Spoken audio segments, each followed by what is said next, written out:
मुंबई शहर में सरकारी सिटी ट्रांसपोर्ट कॉरपोरेशन की बस चलाने वाले ड्राइवर प्रेमनाथ में घमंड बहुत ज्यादा था। वह बस को सड़क पर अनुशासन के साथ चलाने के बजाय अगर कोई उसे छोटा सा सवाल भी पूछ ले तो उसका पारा 7वें आसमान पर चढ़ जाता और वो झगड़ा करने के लिए उतर जाता। उसने हाल ही में अपने सीनियर को रिश्वत देकर उत्तम ड्राइवर अवार्ड हासिल किया था। तब से उसका घमंड और भी ज्यादा बढ़ गया। प्रेमनाथ जो बस चलाता था उसमें डोंगरे नाम का एक कंडक्टर काम करता। वह बहुत ही सीधा साधा इंसान था और हर बात में डरने वाला व्यक्ति था। खासकर प्रेमनाथ के गुस्से को देखकर वह और भी डर जाता। प्रेमनाथ जो भी गलतियां करता डोंगरे उन्हें दूसरों के सामने सही ठहराते हुए पीठ पीछे उसकी तारीफ करने की आदत रखता। प्रेमनाथ के घर में उसकी पत्नी रेखा रहती। वो अपने पति जैसी परम क्रोधी और घमंडी इंसान से बिल्कुल उलट थी। बहुत ही शांत स्वभाव और ईश्वर में आस्था रखने वाली महिला थी। वहीं उसका बेटा अमरनाथ बहुत ही बुद्धिमान और अनुशासित छात्र था। उसने डिग्री फर्स्ट क्लास में गोल्ड मेडल के साथ पास की थी और बहुत मेहनत करके दिन रात आंखों की नींद चैन खोकर आईएएस की परीक्षाओं की तैयारी कर रहा था। इसके लिए वो कुछ सालों से अपने कमरे में ही रहता, दोस्त और मनोरंजन से दूर रहकर किताबों के साथ ही अपना समय बिताता। पिता के अवगुण बेटे में बिल्कुल नहीं आए, इस बात के लिए माँ हमेशा उसकी तारीफ करते रहती। उस दिन सुबह धूप बहुत तेज थी। प्रेमनाथ अपनी बस में यात्रियों को खचाखच भरकर स्टाइल से स्टीयरिंग घुमाते हुए मेन रोड पर जा रहा था। बस जा ही रहा था कि अचानक सड़क के किनारे एक छोटी सी रेहड़ी आती हुई गर्मा गर्म सेव पूरी और पानी पूरी के मसाले उसकी नाकों में आकर टकराई। बस फिर क्या था, अब तक जो पेट शांत था उसमें भूख के चूहे अचानक जोर जोर से कूदने लगे। बिना कुछ सोचे समझे उसने शहर के सबसे व्यस्त और भारी ट्रैफिक वाले मेन रोड के ठीक बीचों बीच बस को क्रिच की आवाज के साथ ब्रेक लगाकर खड़ा कर दिया। ट्रक जैसे उस भारी भरकम बस के दरवाजे खोलकर वो फटाफट नीचे उतर गया। बस को इस तरह अचानक बीच सड़क पर रुकता देख अंदर बैठे यात्री घबराकर खिड़की से बाहर देखने लगे।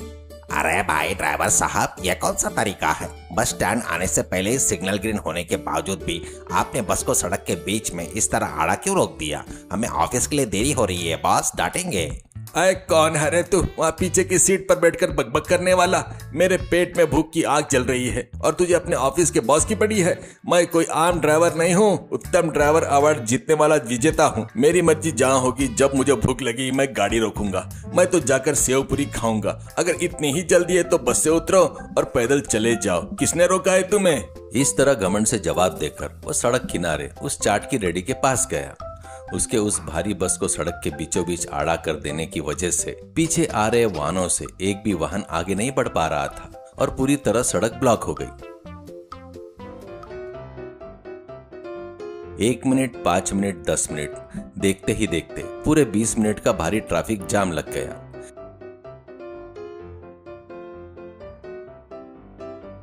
पीछे खड़ी कारें, बाइकों और ऑटो बिना रुके लगातार हॉर्न बजा रहे थे। उस शोर से मानो पूरा मुंबई शहर गूंज रहा था। कुछ वाहन चालक गुस्से से तिलमिलाते हुए बस ड्राइवर के पास पहुंचे। ए ड्राइवर, तुझे थोड़ी सी भी अक्ल है या नहीं? क्या दिमाग घुटनों में चला गया? 20 मिनट से सड़क ब्लॉक करके यहाँ मजे से खा रहा है। पीछे छोटे बच्चे स्कूल वैन में रो रहे हैं, मरीज एम्बुलेंस में फंसे हैं। तेरी एक प्लेट सेव पूरी के लिए इतने सारे लोगों को बीच सड़क पर परेशान करेगा क्या? तमीज से बस हटा यहाँ से। ओए, अगर तेरी कार में हॉर्न है तो मेरे पास सरकार का दिया हुआ अवार्ड है। मैं जब तक सेव पूरी खाकर पानी पीकर अपना मुंह नहीं पोंछ लेता तब तक बस यहाँ 1 इंच भी नहीं बढ़ेगी। जो करना है कर लो भाई। पुलिस को बुलाए तो बुला लो, वो भी मेरी बस के पीछे ट्रैफिक में ही फंसे होंगे। मेरे पास तो आ ही नहीं सकते वो लोग। देखा आपने हमारे सर के डायलॉग कितने पावरफुल होते हैं। बीच सड़क पर 120 टन की बस को आड़ा करके सेव पूरी खाना बहुत बड़ी गलती है ना सर। फिर भी आप सीनियर है ना। सीनियर लोग चाहे पैसेंजर की जान ले या रोड ब्लॉक करे, वो सब नियमों के मुताबिक ही होता है। सीनियर जो करते हैं वही सही होता है। भीड़ में से कुछ लोग चिढ़ गए। प्रेमनाथ की इस घमंड से भरी करतूत का अंत करने के लिए उन्होंने अपना मोबाइल निकाला। वह जिस तरह खा रहा था, उसके विजुअल्स, पीछे लगे लंबे ट्रैफिक जाम, पुलिस का मजाक उड़ाते उसकी बातें, उन सब का उन्होंने साफ वीडियो बना लिया और सोशल मीडिया पर पोस्ट करना शुरू किया। प्रेमनाथ के बिना किसी परवाह के पूरे घमंड के साथ सेवपुरी की प्लेट खाली की, पैसे दिए और शान से चलता हुआ जाकर बस में बैठ गया। उसने बस स्टार्ट की और ऐसे आगे बढ़ गया जैसे कुछ हुआ ही ना हो। उस दिन शाम को ड्यूटी खत्म करके प्रेमनाथ बड़े गर्व के साथ कॉलर ऊपर करते हुए घर लौटा। हॉल में सोफे पर राजाओं की तरह बैठकर आराम से टीवी ऑन की। ठीक उसी समय लोकल न्यूज चैनल पर तेज आवाज के साथ ब्रेकिंग न्यूज आ रही थी। टीवी स्क्रीन पर प्रेमनाथ के सेवपुरी खाने की विजुअल्स, उसका पैसेंजर को डांटना और पीछे 20 मिनट तक मिलो लंबी लाइन ट्रैफिक जाम साफ दिखाई दे रही थी।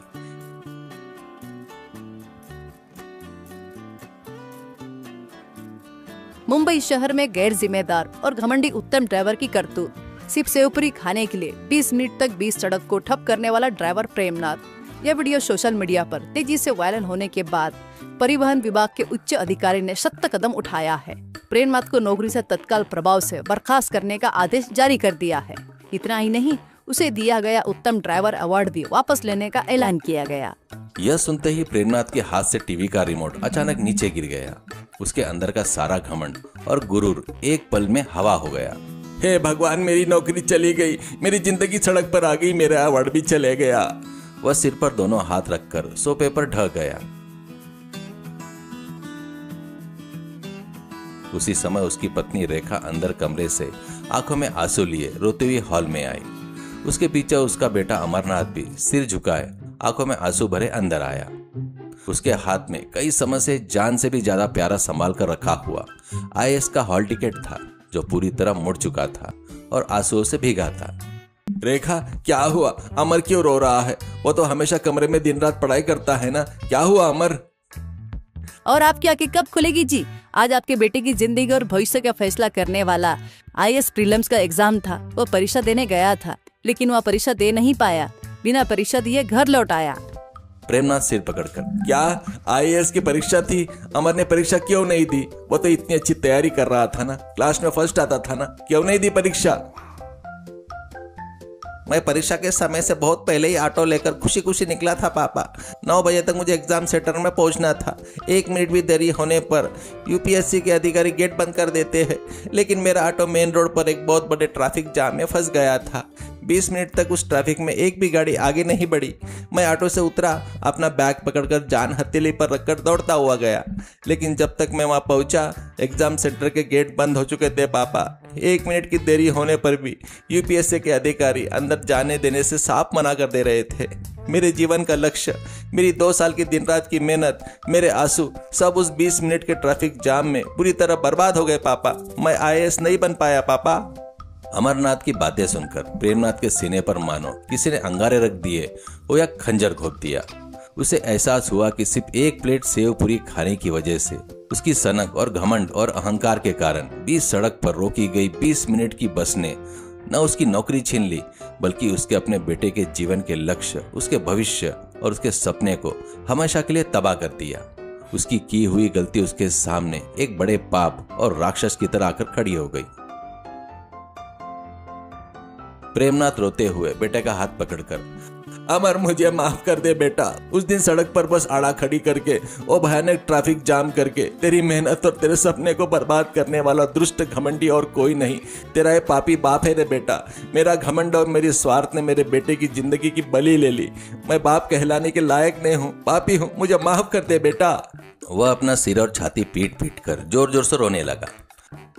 अमरनाथ को चाहे कितना भी दुख था, लेकिन वह अपने पिता को इस तरह रोता हुआ देख नहीं पा रहा था। वह उन्हें पकड़कर संभालने की कोशिश कर रहा था। प्रेमनाथ को समझ आ गया कि उसका घमंड और अहंकार इंसान को किसी विनाश की ओर ले जाता है। समाज में जिम्मेदारी के बिना जीने से वह पाप कैसे अपने ही घर पर आकर वार करता है, यह उसने आज अपनी आंखों से देख लिया।